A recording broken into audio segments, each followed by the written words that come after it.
భార్యాభర్తల్లో ఒకళ్ళు ఒకలా ఉంటే ఇంకోళ్ళు ఇంకోలా ఉండాలి. అది వైవిధ్యమే తప్ప వైరుధ్యం కాదు. సమాన భావాలు, సమాన వయస్సు, సమానమైన భావోద్వేగాలు అనడం చాలా పొరపాటు మాట. ఆ పిల్లలు పుట్టే వ్యవహారం అంతా ఆడాళ్ళకి 30 లోపే, 25, 27 లోపు అయిపోవాలి.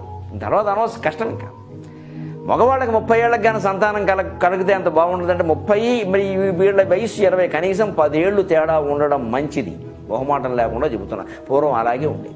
కనీసం ఇప్పుడు ఏదో ఆధునిక పరిస్థితులు మారాయి, తిండి మారింది, ఏదో రకరకాలు మారాయని అనుకున్నా 5 ఏళ్ళైనా తేడా ఉండాలి అబ్బాయికి అమ్మాయికి. అందుకని సేమ్ ఏజ్, సేమ్ ఒపీనియన్స్, సేమే, చివరికి సేమ్ అవుతుంది వ్యవహారం.